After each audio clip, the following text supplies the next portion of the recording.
À la page 7 du chapitre 8 de mes notes de cours, on va couvrir maintenant la section 2 qui porte plus spécifiquement sur la force gravitationnelle ou encore un synonyme sur le poids d'un objet. Le paragraphe d'introduction, on a un objet de masse m en kilogrammes qui est placé dans le champ gravitationnel G créé par un gros objet de type planète. Ben, cette masse-là, m, va subir une force gravitationnelle qui est dirigée vers le centre de la planète qui a créé le champ gravitationnel. On parle de force gravitationnelle, mais souvent on la désigne aussi comme le poids de l'objet. Bon, la situation qu'on étudie le plus souvent, c'est évidemment un objet près de la surface de la Terre. La force gravitationnelle ou le poids qui est dû à la Terre. Souvent, on va, pas souvent, mais on devrait écrire G puis indice T pour dire que c'est le champ gravitationnel de la Terre, mais étant donné qu'on fait presque toujours des calculs par rapport à la Terre, ben on a tendance à laisser tomber l'indice et à appeler ça tout simplement G. Okay? Bon, les expériences nous ont montré que cette force-là est proportionnelle à la masse de l'objet. Sous forme mathématique, ben on écrit que la force gravitationnelle ou poids est proportionnelle à la masse, puis toujours les mêmes expériences ont montré qu'il y avait une constante de proportionnalité, donc un chiffre qui revenait continuellement, c'était notre 9.8. Qu'on a déjà utilisé quand on a fait de la chute libre. On appelait ça G est égal à 9.8 mètres par seconde carrée. Attention, ici, il y a une erreur à corriger dans vos notes de cours. Le carré est à l'extérieur de la parenthèse, alors qu'il ne s'applique pas au M. C'est des mètres par seconde, donc c'est juste le seconde qui devrait être au carré. S'il vous plaît, corrigez cette petite erreur. Ben, comme je disais dans les chapitres précédents, on parlait de 9.8 mètres par seconde carrée, mais il y a une unité équivalente qui s'appelle Newton par kilogramme, c'est-à-dire que chaque kilo subit une force de 9.8 newton. Donc, il y a 9.8 newton pour chaque kilogramme de masse. Évidemment, on appelle ça petit g, mentionné tout à l'heure. Ça serait peut-être mieux d'appeler ça g de la planète Terre, mais on ne le fait pas vraiment. Attention, cette valeur-là qu'on prend souvent est utilisable uniquement près de la surface terrestre. Sauf que la surface terrestre, c'est grand. Pas grand en termes de surface, mais en termes d'altitude, on peut se considérer près de la surface, même quand on est rendu à 100 mètres, 200 mètres, 1 km et même plus.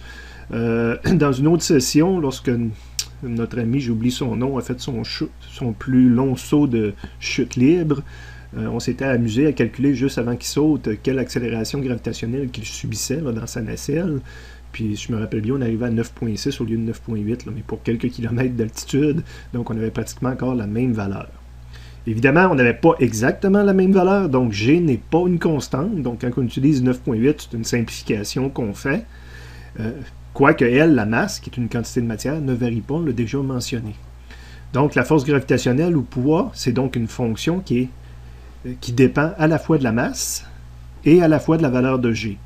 Donc, sous forme de mots, on écrirait la force gravitationnelle ou poids.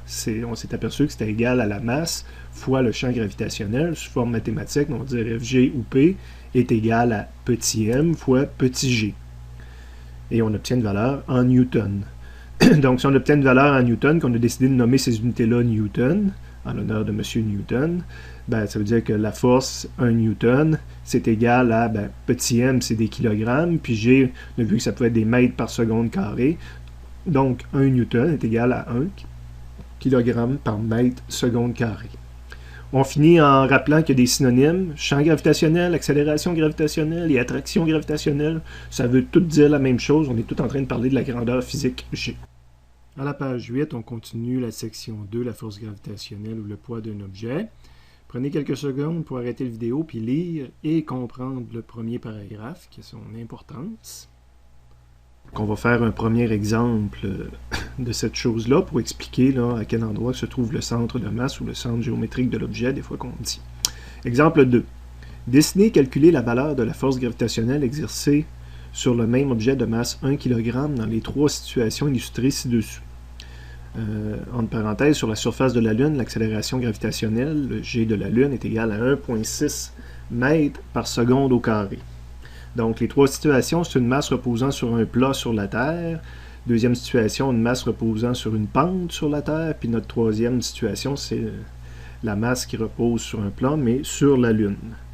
Donc, on nous demande de tracer la force gravitationnelle. Ben, on considère que si ça c'est le plat de la Terre dirigé vers le centre de la Terre, ça revient à dessiner un FG vers le bas. J'ai 3 situations, donc je vais identifier mes 3 vecteurs différemment. Là. FG1 pour dire que ça c'est le FG de la première situation. Deuxième situation, on est sur un plat. Je ne mettrai pas le FG. Le centre de la Terre est encore vers le bas. Okay? On est sur un plan incliné. Mais la planète Terre, je dessinerai un gros rond ici, puis le centre de la Terre sera quelque part ici. Là. Donc, quand on fait la force gravitationnelle sur un dessin, il est toujours dirigé vers le bas de la page, parce qu'on considère que c'est vers le centre de la Terre. Donc, ça, c'était mon FG pour la deuxième situation. Évidemment, je suis sur la Terre, ces deux FG-là se calculeraient de la même façon. Là. Donc, les modules de FG1 et FG2 sont égales dans le fond au FG sur la planète Terre, que tantôt je vais appeler probablement un FG de la planète Lune. Je pourrais l'appeler aussi poids sur la planète Terre, mais j'aime de moins en moins ça. Puis on a vu que pour le calculer, la formule, c'est M fois le G. Évidemment, là, je vais avoir une deuxième valeur de G rendue sur la Lune, fait que je vais différencier mes deux G. Je vais vraiment rajouter cette fois-ci que c'est le G de la Terre. Donc, si je fais le calcul maintenant numérique, on a une masse de 1 kg multiplié par 9,8. Donc, j'ai 9,8 newtons. L'exemple numérique, c'était pas ça qui m'intéressait le plus dans ce problème-là. On avait pris une masse facile de 1 kg. On avait dit tantôt justement qu'on avait 9,8 newtons par kilogramme. Bon, rendu sur la Lune, j'ai encore le FG dirigé vers le centre de la planète. Je l'ai appelé FG3 pour le différencier des autres. Et je vais faire son calcul. Donc, FG3, son module est égal à comment? J'aurais pu appeler ça aussi le poids sur la Lune. Je vais avoir encore ma masse, je vais avoir encore le G, mais maintenant, c'est le G de la Lune. Donc, quand je mets les valeurs numériques, le poids de la Lune, la masse, c'est encore 1 kg, mais le G, c'est rendu 1,6 mètres par seconde carré. Donc, le poids sur la Lune va être de 1,6 newton. Évidemment, c'est intéressant de les comparer. Hein, dire le poids de la Lune vaut combien en termes de poids de la Terre. Donc, le poids de la Lune vaut combien? Mais en termes de poids de la Terre, ben, dans le fond, c'est comparer 1,6 à 9,8. Donc, à peu près 1/6 du poids de la Terre. Donc, une valeur qu'on entend des fois là, que, sur la Lune, on pèse 1/6 de ce qu'on pèse sur la Terre. Mais on est en train de parler du poids, de la force gravitationnelle, pas de la masse. Là, on n'a pas 1/6 de notre masse, on a la même masse, la même quantité de matière sur la Lune. Bon, souvent, nos problèmes de physique se limitent à des situations simples, des objets géométriques, des fois des objets plus complexes. Ouais, parce qu'on souvent met FG au centre de l'objet. Pas souvent, c'est ce qui est recommandé.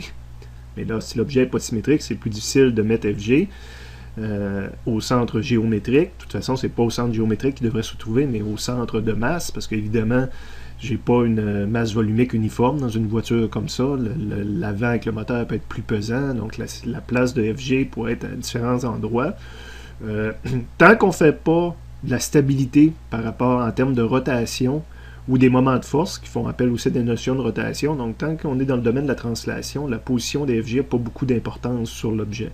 C'est vraiment juste quand on va étudier la stabilité par rapport à un axe de rotation ou des moments de force qui s'exercent sur un objet, là, que ça serait important d'avoir FG au bon endroit. Mais dans le cours de physique, on va toujours avoir des objets simples à étudier qu'on peut le mettre au centre de l'objet, comme ici.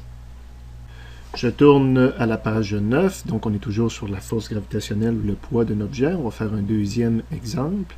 Qu'est-ce qui est le plus pesant entre 1 tonne de plume et 1 tonne de plomb? Expliquez. Question typique qu'on entend souvent. Ils vont avoir le même poids, ils ont la même masse, puis ils vont avoir le même poids. Donc, elles ont la même masse, 1000 kg, donc le même poids également. Parce que 1 tonne, c'est une quantité de matière, hein, qu'on disait tantôt, donc 1 tonne puis 1 tonne, ça c'est la même masse, puis s'ils ont la même masse, ils vont avoir le même poids. Ce qui va être différent, ça va être la masse volumique. Donc, ils ne vont pas avoir la même masse volumique. Petit rappel sur la différence entre la tonne métrique et la tonne anglaise. Donc, explication supplémentaire sur la problématique. Comme j'ai mentionné tout à l'heure, si je veux parler des masses, la masse de plume est égale à la masse de plomb, est égale à 1000 kg, est égale à 1 tonne, qu'on avait tout à l'heure. Donc, si on a 1 tonne des deux côtés, j'ai la même masse, donc la même quantité de matière. Quand je vais calculer le poids ou la force gravitationnelle, je vais faire M fois G. Donc le G ne change pas pour les plumes ou pour le plomb. Donc mon M vaut 1000 fois 9.8, je vais avoir 9800 newtons de plume et je vais avoir également 9800 newtons de plomb. Évidemment, c'est la grosseur de l'objet qui va changer. Si je représente ma masse de plume, ça va être un gros rectangle. Puis si je représente ma masse de plomb, ça va être un petit rectangle.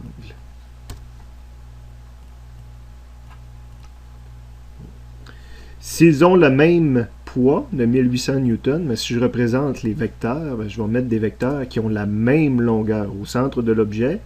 Ici, il est supposé d'avoir, je l'ai dessiné à 20 mm de long, lui ici devrait avoir 20 mm de long. Là, ils ont la même force gravitationnelle, ces deux choses-là. Ils sont soumis justement à la force gravitationnelle. Évidemment, ce qui ont de différent, ce que je mentionnais tantôt, c'est la masse volumique qui est différente. Donc, je voudrais dire que ça, il va avoir les plumes vont avoir une certaine masse volumique. J'avais le plomb ici qui avait une certaine masse volumique. Bien évidemment, la masse volumique du plomb va être plus grande que la masse volumique des plumes. Je passe à la page 10. On est toujours dans la section 2 sur la force gravitationnelle. On rappelle qu'elle est toujours dirigée vers le centre de la Terre dans le premier paragraphe, que c'est une quantité vectorielle. On va faire des exemples ensemble, des exemples numériques. Donc, exemple 2. Quel est le poids d'une chaise de 3,4 kg? Donc, j'identifie mes données de problème. Première chose que je rencontre, quel est le poids? Donc, je cherche soit le poids, soit la force gravitationnelle, c'est la même chose, en newton. Connaissant la masse de 4 kg. Donc, je crois que j'ai mis ma donnée connue là, près de mon dessin. Remarque, dans cette page-là, il va y avoir des axes YX sur tous mes dessins que je vais avoir fait, mais ils ne sont pas strictement nécessaires. Tant que je n'ai pas d'indice selon X, selon Y, que je ne fais pas des calculs selon X, selon Y, ce n'est pas nécessaire d'avoir un système de coordonnées. Donc, je reviens à ce que je disais, ma masse de 3,4 kg. Donc, mon dessin aurait pu se limiter à mettre mon point et dire ça, c'est une masse de 3,4 kg. Et je cherche la valeur de FG ou de P. On peut écrire soit l'un, soit l'autre. Ma formule que je vais utiliser, parce qu'après avoir identifié les données et un schéma, on choisit un outil pour résoudre le problème. C'est FG est égal à MG. Donc, je suis prêt à faire le calcul. J'avais une masse de 3,4 kg fois 9,8. Je n'ai pas fait d'erreur. La réponse, c'est 33 newtons. L'exemple 3. Quel est le poids d'un bourdon de 2 grammes? Donc, même chose. Je vais avoir une représentation graphique où on peut oublier le YX. Quel est le poids? Donc, encore une fois, on me demande le P ou FG en newton d'une masse de 0,002 kg. L'unité de base pour la masse, c'est les kilogrammes. Dans les formules de physique, il faut utiliser des kilogrammes, sauf exception. Donc, j'ai transformé mon 2 grammes en 0,002. Encore une fois, je cherche le vecteur FG ou P. On a le choix d'écrire l'un ou l'autre. Évidemment, c'est la même formule de physique. FG est égal à MG. C'est écrit P, j'ai tendance à dire FG. Il faudrait que tranquillement, je fasse tout disparaître les P de mes notes de cours. Je suis prêt à mettre des chiffres là-dedans, donc c'est 0,02 fois 9,8. Donc le petit bourdon va avoir une force de 0,0196 newton. Un dernier exemple sur cette page-là. Quelle est la masse de 6 newtons de pommes de terre? Quel est le poids de 6 kg de pommes de terre? Donc il y a deux problèmes. Le premier, on me demande quelle est la masse. Donc, mon inconnu que je cherche, ça va être la masse. Donc, j'ai mis mon M à côté de mon point. J'égale point d'interrogation kilogramme. Connaissant que j'ai 6 newtons de pommes de terre, donc P ou FG. Même chose, je vais illustrer mon vecteur P ou FG. Évidemment, c'est la même formule encore. FG est égal à MG. Mais mon inconnu, c'est maintenant M, donc je vais isoler M. C'est FG divisé par G ou P divisé par G. Je suis prêt à mettre des chiffres dedans. Donc, j'avais 6 newtons divisé par 9,8. Donc, ça représente 0,61 kg. Et un dernier exemple, toujours dans la même série. Quel est le poids de 6 kg de pommes de terre? Donc, 6 newtons puis 6 kg, c'est pas la même chose. Donc ici, on me demande quel est le poids. Donc mon inconnu, c'est le poids, ou FG, en newton, de 6 kg de pommes de terre. Cette fois-ci, le M est connu ici, puis c'est ma valeur de 6 kg, mais j'ai le même dessin. FG ou P est égal à combien? Donc, même formule. On met nos chiffres, puis ça donne 58,8 newtons. Donc 6 newtons puis 6 kg, ce n'est pas la même chose.